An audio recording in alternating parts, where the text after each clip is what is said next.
Hey, hi Zainab. Hello, hello.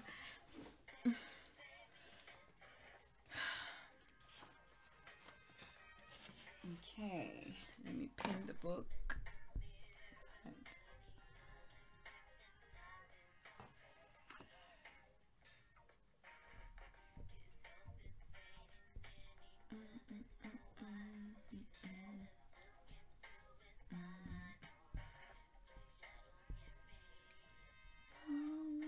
Chasing waterfalls to the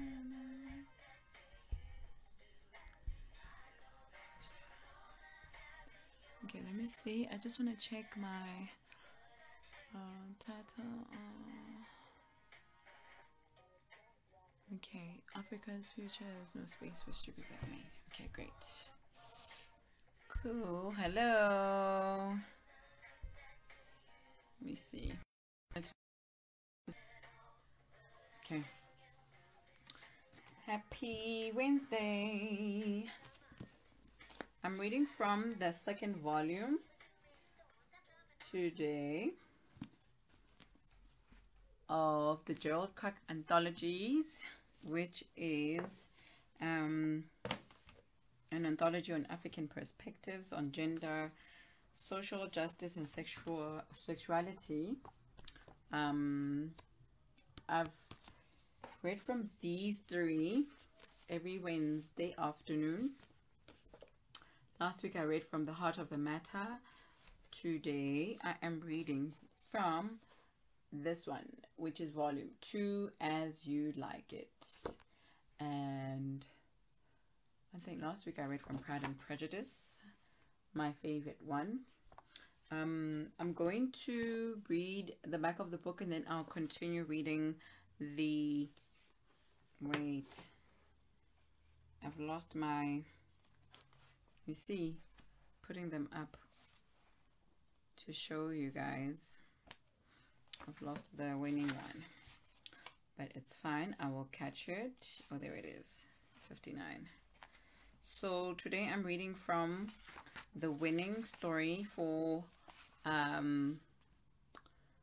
this one, which is Africa's Future Has No Space for Stupid Black Men by Pwaangulongii Dauod. I hope I'm not butchering the surname. But yes, that is what I am reading from. This is the second offering of the anthology, and it is, if you have been missing out on the readings, I have been reading every Wednesday from this anthology. There's 3 volumes.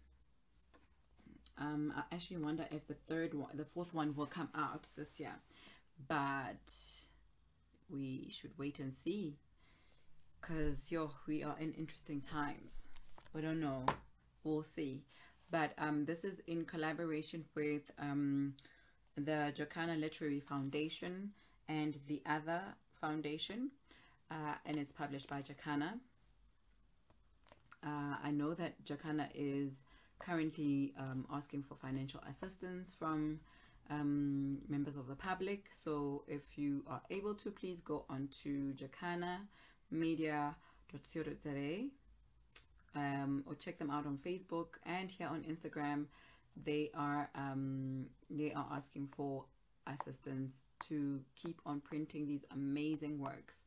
So yeah, this offering is in the Gerald Kraak Anthology, As You Like It, is a collection of shortlisted entries submitted for the award. It showcases some of the most provocative works of fiction, poetry, journalism, photography, and academic writing created by allies of the LGBTQI+ community, all fierce defenders of human rights. The existence of this anthology is an act of protest, affirmation, and love for queer Afro-modernists everywhere. In these pages you will find pleasure, and you must celebrate it. You will find some relief and strength, and you will find your humanity, and you must live it. You will be moved to care, to do something. Yeah, And Sisonke Msimang is the editor and the head judge of this anthology, and she says the sentences you will find on these pages are not afraid. The sentences you will find on these pages are not afraid. They move from the brutal and the bloody to the melodic and the lyrical. They are crisp and controlled, then suddenly they melt, sweetly, seductively. This collection is queer, and it is coal and dust, and it is diamonds, and so it is African. So I encourage you to get your copies of these beautiful books. Also to learn and unlearn things about the community if you're not aware of everything that happens to this community. So I'm going to be reading from let me see, I'm going to read the author that I'm reading from's bio, and then I hope I didn't I'm actually smiling because there's an author I just put up on my latest post on the timeline is of a book haul of which I received books from Kwela Books, which is an imprint of NB Publishers. So at the back there's like authors, and I just thought Tiffany Mugo is also part of them. I should actually read something from Tiffany, but yeah, hold on. Tiffany is the author of this book, Quirky Quick Guide to Having Great Sex. I love the cover as well, even at the back. Love it. Maybe I'll read from it one day. Okay, let me find the author. Oh, okay, found him. Pwaangulongii Dauod is the former creative director at Ilmi House, an art house in Kaduna, Nigeria, and he is a 2016 MacDowell Colony Fellow. He is currently working on 2 books, a collection of essays titled Africa's Future Has No Space for Stupid Black Men, and a novel. So, Jane says that title is poppin'. Yes, right? And it says it's got a stamp for adults. Let me tell you, I actually sampled this book the night it arrived. And yeah, it is quirky and it's quick. So I'm looking forward to it. Just like I'm looking forward to reading the rest of Dr. Tlaleng's guide to sexual health and pleasure. You know. So that was the bio for Pwaangulongii Dauod. I'm hoping I'm actually saying his name correctly, but that is his story reads as thus: Africa's future has no space for stupid black men. Boy, that night was energy. It was the night that I'd last see Boy. For a couple of weeks later, in March, he would be found dead in his backyard. The night was full of energy, the kind of energy that Africa needs to reinvent itself. Fierce, electrifying, full. 13 January 2015. On the 2nd anniversary of the day and year Nigeria signed the anti-gay bill into law, I honored an email invitation from C-Boy to attend a secret party for homosexuals he was hosting in a nightclub in Kaduna. The invite mentioned coming along with a partner who had enough discipline to keep a secret. The partner may be straight, but must not be homophobic. An artist is preferable, it emphasized. And beneath it was an NB that read, there will be a brainstorming session on the word Afro-modernism, in caps, We are giving it a new meaning. Kindly pre-study the word. It sounded like a great idea, so I called a lesbian friend, a photographer come designer come blogger, and we headed to the nightclub somewhere in Kaduna South known as Banawa, written Barnawa, Banawa.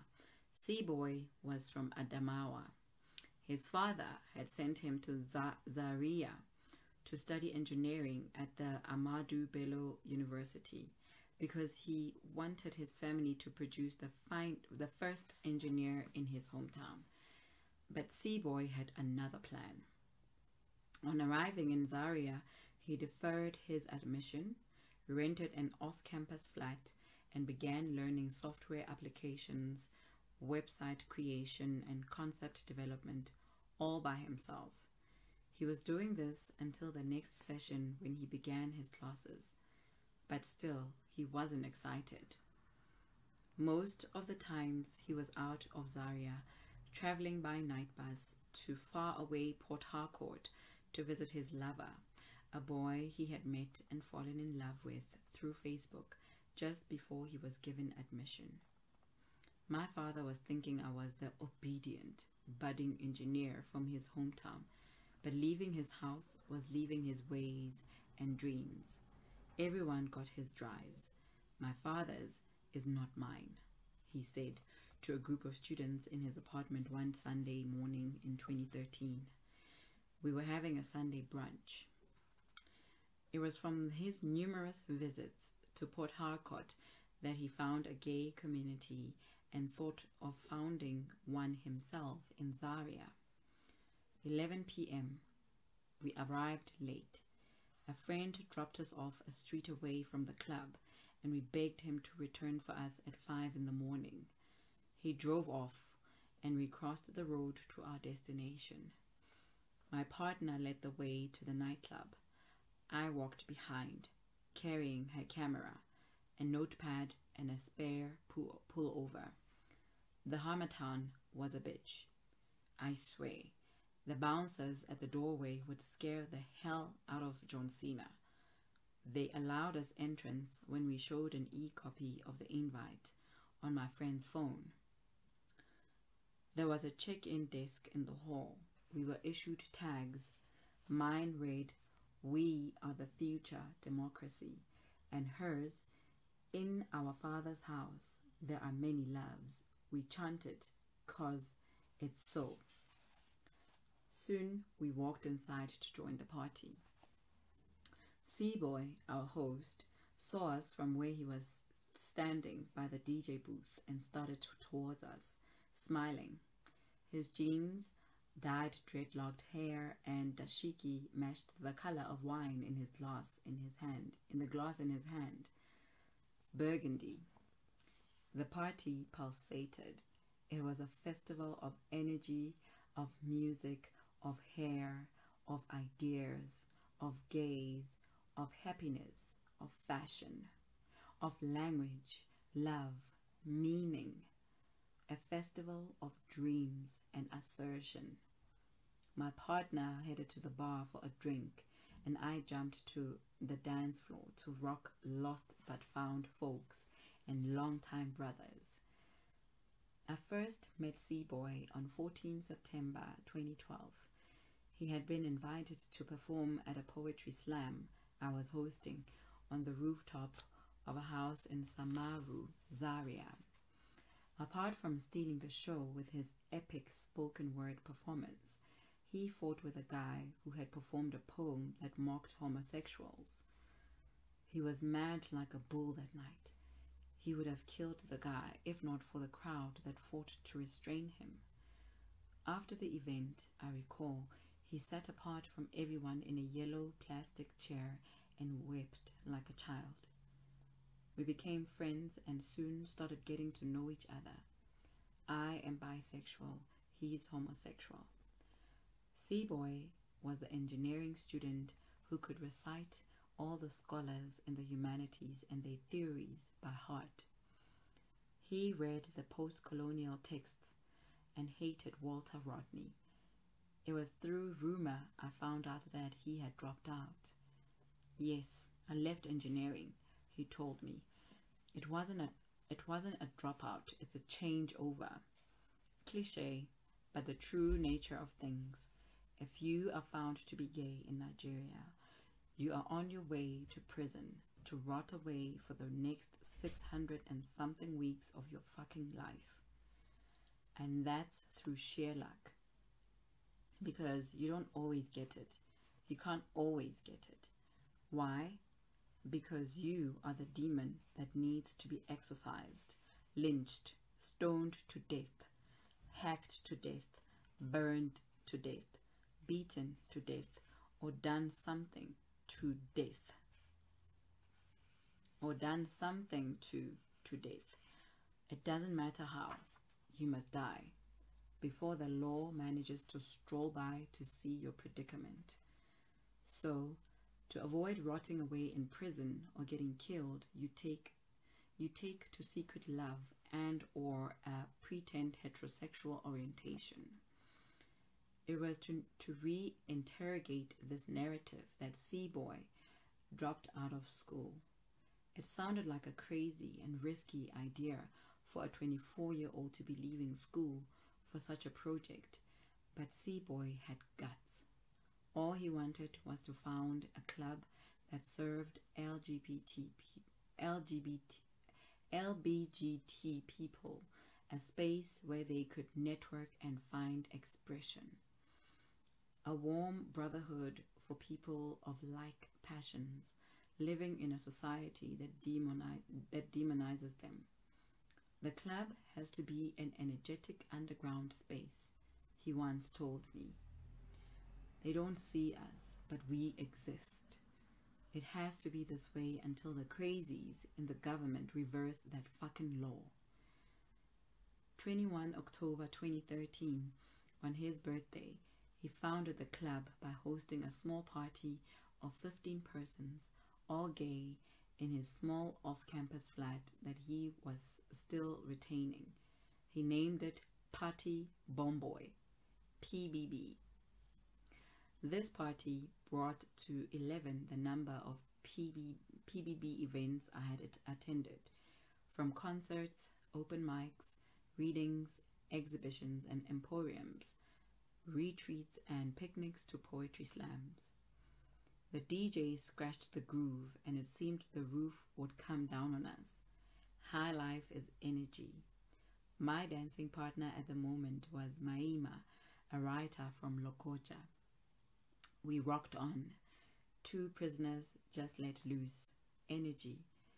It was that time in every party, that time when it turns into a whirlwind. Booze and Afrobeat enhanced ecstasy. That time when you lose your partner to the crowd and indifferent to the loss because you are absorbed in rocking with someone else. Everybody becomes generous with his partner, his spirit, his smells, and his sweat. C-Boy and I left the party to chat a bit before rejoining. 2 months before, I had told him that I was writing about the gay movement in northern Nigeria and needed an interview with him. So, since we were both so overscheduled, we had pre-arranged a brief interview for this night. We sat by the doorway, on the seats by the check-in desk. We talked, sharing cigarettes and drinks. Today, he appeared fatigued and slimmed down. His eye bags sagged in an unsettling way. I'm just battling depression, but trust me always. Your nigger is fine, he said when I tried to find out what was wrong. We laughed, pecked each other. I asked for his permission to record our interview, and he sipped his drink, smacked and nodded. You are asking that? Come on, dude. Don't make this nigger feel like a celeb. Come on. When C-Boy founded PBB, he never knew the extent to which the club would play important roles in the lives of young men and women like him. He had only thought of using the money he made from designing games and websites to support and house 7 to 10 people who were displaced because of their sexual orientation in his small flat in Zaria. He was shocked by the reality that surfaced soon after the club was founded. In less than a year, about 20 people showed interest and joined the club. Most of them were scared to come out to family and friends. Others had been disowned and driven from home, homeless, needy, and hungry. Seaboy was in a fix. Money, meeting tuitions, and housing costs were huge challenges. I asked how he coped with the situation. He lit a cigarette and thought for a moment before starting to respond.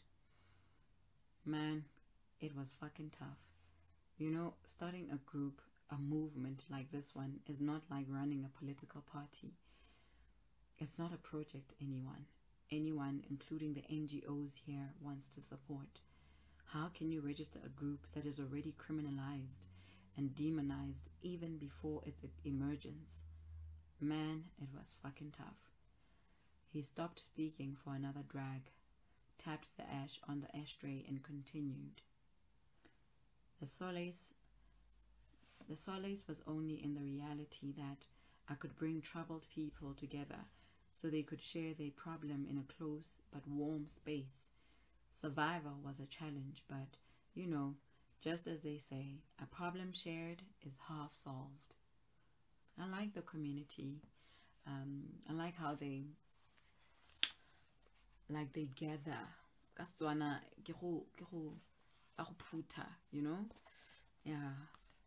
Yeah, it's together. Early in 2014, PBB was able to pay for 2 flats in Kaduna and Zaria, respectively, for any homeless and troubled member to live in. We both were equipped with studies, computers, and Wi-Fi. PBB was able to pay tuition for 23 students of its parentless and homeless members in different colleges and universities across Nigeria, and also provide living stipends from all these sources. Though the main funding for PBB came from Seaboy, the club was able to diversify its sources of funds. Having paid to train some members in photography, filmmaking, fashion design, and app creation, the burden of funding lessened. Almost everyone was a freelancer of some kind. More funds came from ticket sales for open mics, poetry slams, exhibitions, and concerts. These events are the major strategies through which PBB sends coded signs to society that homosexuals exist here and are ready to continue existing regardless of any law against them, Seaboy told me. Most of the artistic outdoor events in Kaduna, Zaria, Zaria, Jos, and Gombe were hosted and managed by PBB's team of concept developers. And of course, strict measures were laid down and followed to keep secret the identities behind the events. We're making society feel our energy by curating these events.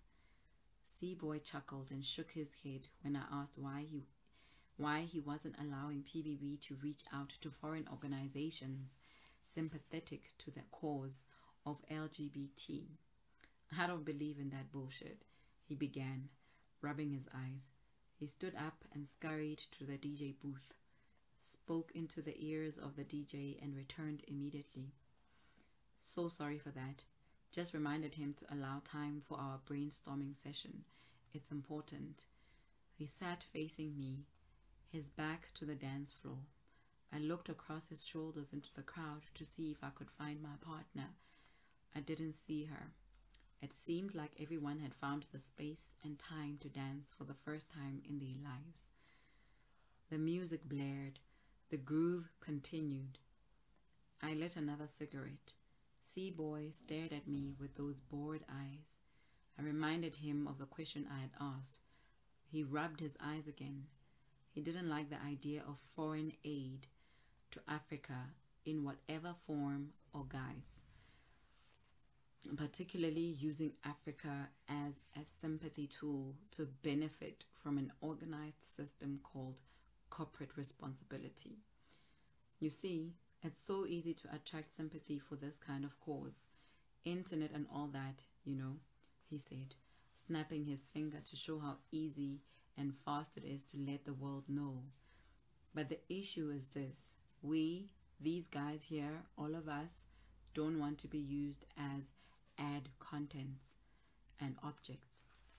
I don't want any social media sympathy campaigns, especially those inspired and promoted towards Western organizations. Doing that would be objectifying our dreams, our passions, and our bodies.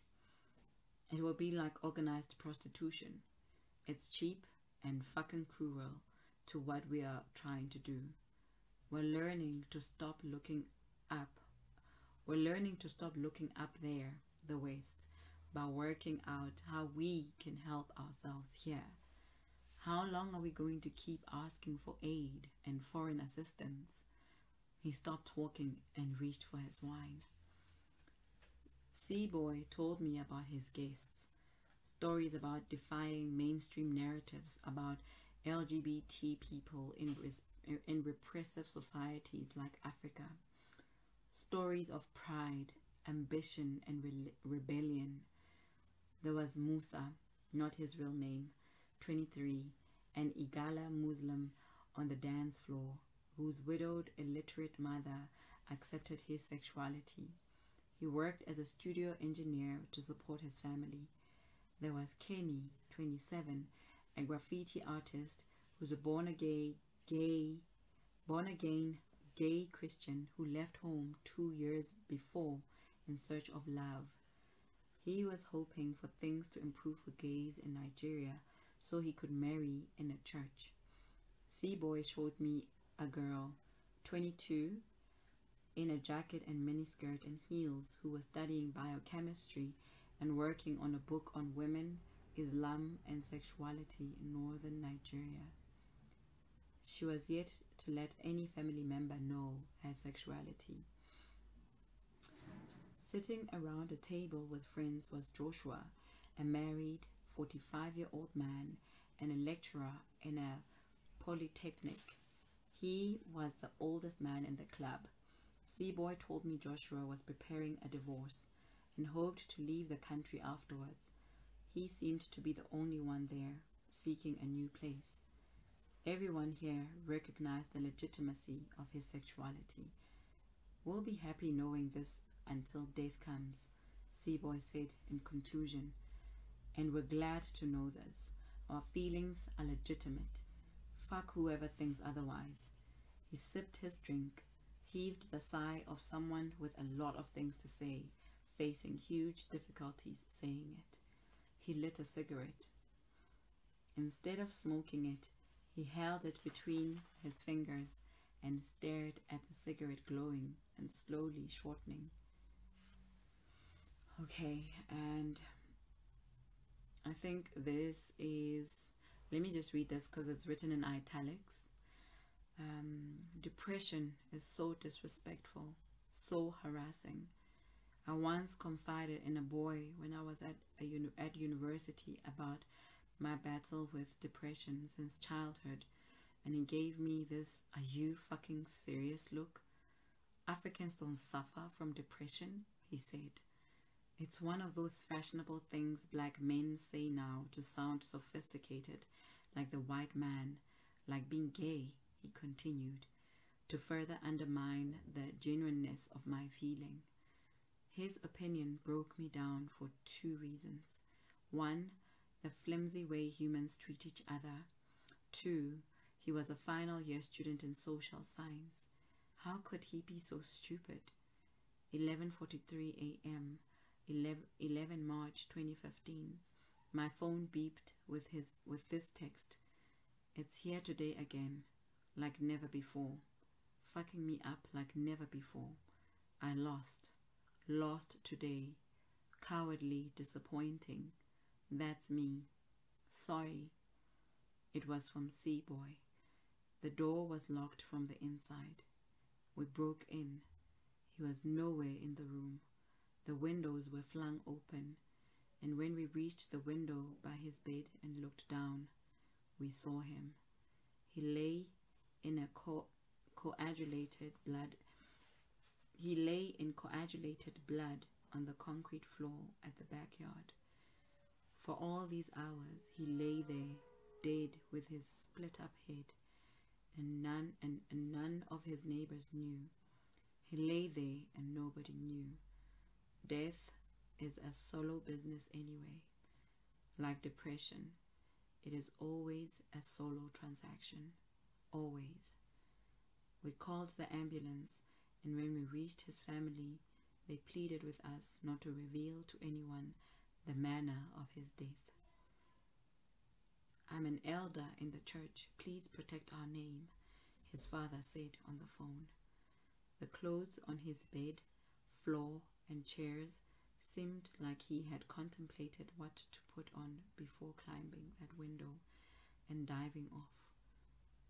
There were half-closed books on his bed and table, and pencils, dictionaries, notepads, papers, a teacup, ashtray, spoons, erasers, pencil sharpeners, spiral-bound manuscripts, wrapped weed, a Bible, devotional books, unfinished cards of paracetamols, an aspirin, bangles, and an HP laptop. He had been working on a book, a collection of essays reflecting on Africa's future.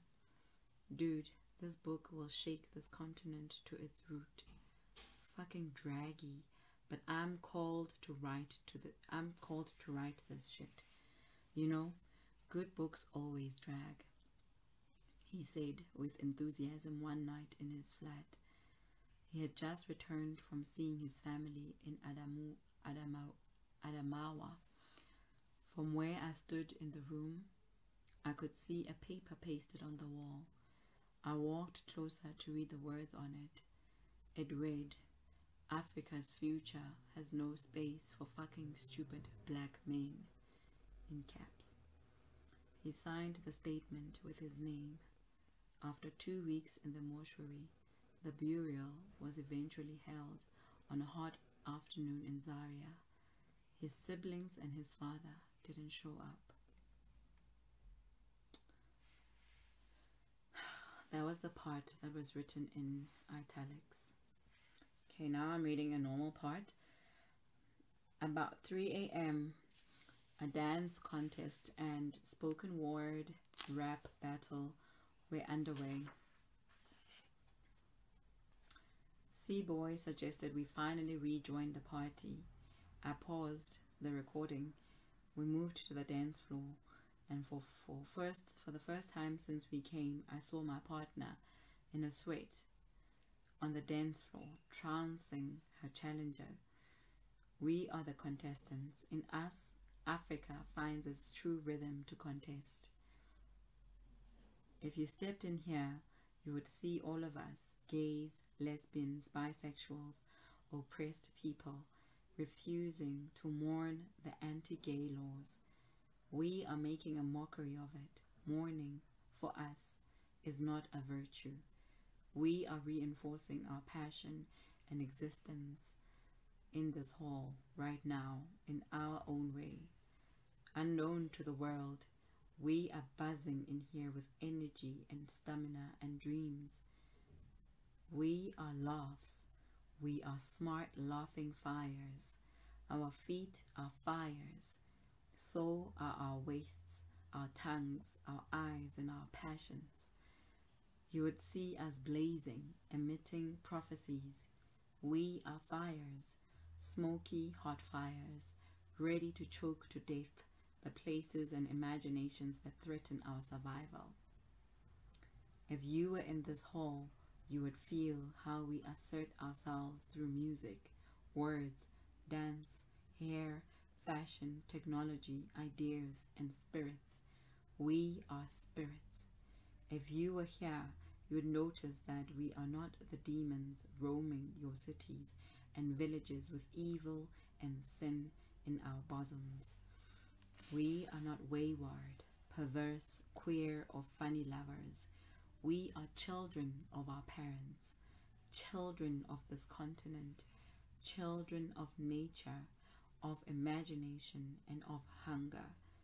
If you were in this club, seeing the tears roll down our eyes, feeling the sweat on our bodies, pouring down our torsos to our pants as we move to Afrobeat, Afropop, high life, and juju, you would realize that we are children of our gods. We exist. We are buddies, roomies, comrades, breaking loose from our chains and jumping off the ships, sailing to places where our dreams and our existence would be lynched. We are the Holy Spirits, and we prefer battling and drowning in fierce oceans and keep safe our prophecies than to be lynched by foolish black men. We are children of Africa, and we care to be so. The contests were concluded. Oh, it's very long, guys. I'm gonna stop. But this is a beautiful story. Let me see. Yeah, I should be done. Let me just read until the last bit. The contests were concluded. We took a break for tea, for cigarettes, for booze, for toilets, for transition. We are the most prominent feature of Africa's transitioning. In us, Africa truly rises. Girls headed to the restroom carrying handbags, toothbrushes, and pullovers. The men seemed not to care. They loitered around, chatting, wine glasses and teacups in hand, wiping off sweat from their bodies, smoking. I grabbed my partner's camera. I snapped anything and anyone I could see. Bottles, shoes, cigarette packs strewn all over the floor, silhouettes of couples smooching around the corners, guys mixing drinks at the bar and yelling at each other, the afro or dyed or locked or mohawk or plain hairdos. I snapped them all. The girls returning from the restroom and the boys rearranging the seats. I snapped them. Here we are the photographs of Africa's budding pluralities. And when we settled down to begin the brainstorming session, we all smelled of sweat, booze, cigarettes, confidence, and excitement. This is the best part of every party, the time when you don't complain of your neighbor's smell because it's a familiar smell, because it mingles with your own. Smells of mutual experience and lust. Switching from party mode to intellectual discourse was a drag. Everyone whispered and yawned and chewed and belched. The hangovers from partying. The seats had been rearranged in a circle, so we faced one another no matter where we sat. I ran my eyes through to figure out our number. We were 41, 17 girls. C-Boy and Jenny, the tallest girl and person in the party respectively, launched the session with impassioned speeches. I continued recording.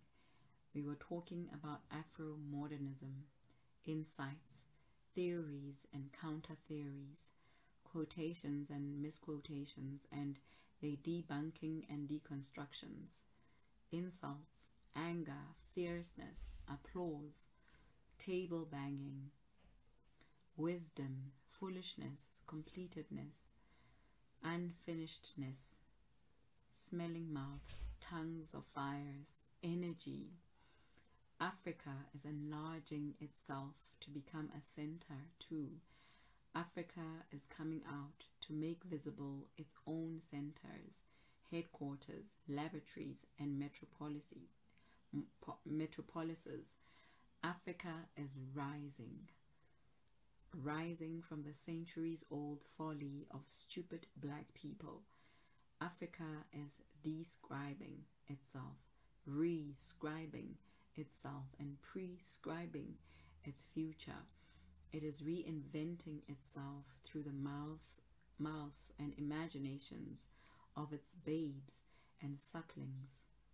For out of the mouths of babes and sucklings shall come forth mysteries and inventions and innovations and assertions. We are babes and sucklings, and our tongues and imaginations are fires. Woo! Hey guys, that was today's reading. Oh, beautiful. I'm gonna finish it tonight. That was from Africa's Future Has No Space for Stupid Black Men, and that is for that is from volume 2. The author was the winning author for this volume, Pwaangulongii Dauod. It's spelled Pwaangulongii, and the surname is Daud. Pwaangulongii Dauod. Yeah, there's about 3 more pages left of this essay. It's amazing. Oh, we are babes and sucklings, and our tongues and imaginations are fires. I loved how it started as well. Boy, that was energy. It was the night that I'd last see Boy. For a couple of weeks later, in March, he would be found dead in his backyard. Sure. That night was full of energy, the kind of energy that Africa needs to reinvent itself. Fierce, electrifying, full. Oh, guys. That was As You Like It. That is the 2nd volume from this, the Gerald Kraak Anthologies. This is volume 1, and it is Pride and Prejudice. Volume 2 is the one that I was reading from, As You Like It. The cover picture is also part of the submission at the back there. If you see there's pictures. And the 3rd one is The Heart of the Matter. Oh, guys, that was beautiful. So beautiful. And these are, I've been reading these every Wednesday. So I read from, please read the line about being photographs of something. Let me see, it's page 59. Photographs. Let me see. Where was it?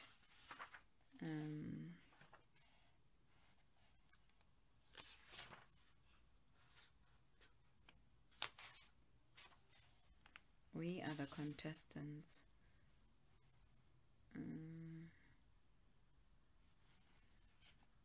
I hope this is not at the part where it's Africa is enlarging itself.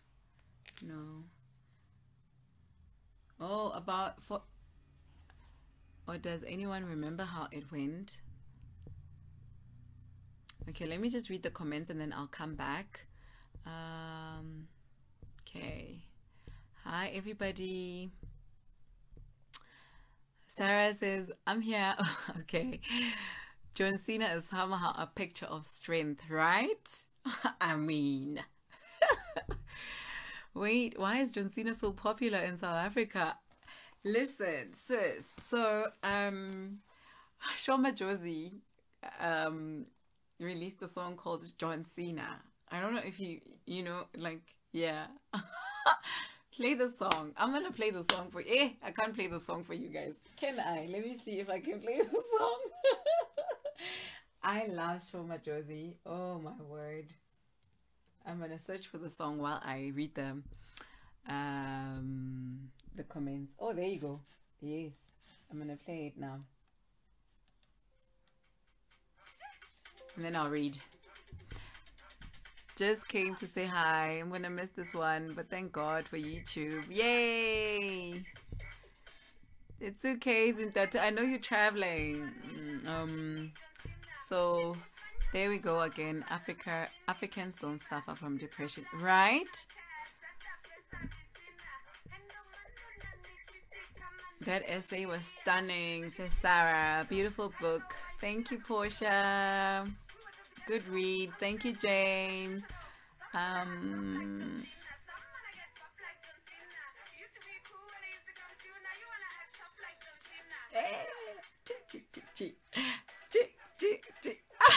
that is why John Cena is famous in South Africa.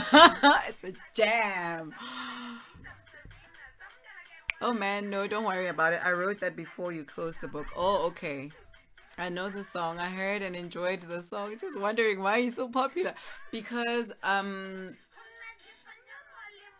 wrestling is like a thing. I don't know. It's not a thing. It's for me.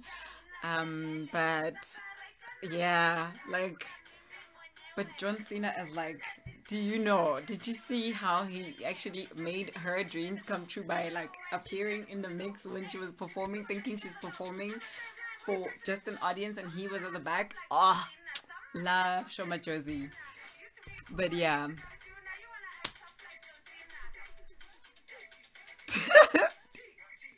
I know. Okay, so that was it. That is, yes. Oh, you know the song. So okay, cool.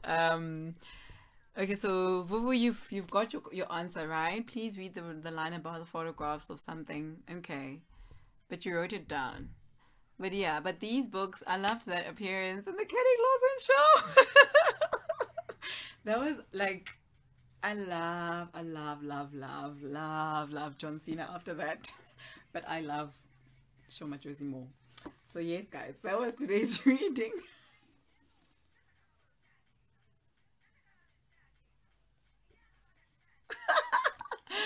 Okay, I'll see you guys. I'm being ridiculous now. Anyway, that was today's reading. You can, if you missed it, you will get it on YouTube. Like some of the people who are missing it out now, I will save this up on YouTube, and this will be on IGTV. Sarah is laughing at me. Wait, someone was talking about the background and they were crying. Who was crying about the? Oh my! Wait. I forgot who. Someone said something about the background and they were crying. I think, oh, you're talking about oh, the background of the books. Who is it? Kuhula Glenda. Hi, Glenda. Thank you. Please buy me time for me to read all these books. But thank you guys for joining me. I'll see you guys tomorrow at 5. Bye, Jane. That song is a bomb. Okay, now Spotify is playing other things now, and I didn't. Okay, I'll see you guys tomorrow. I'm gonna save this live now. Bye.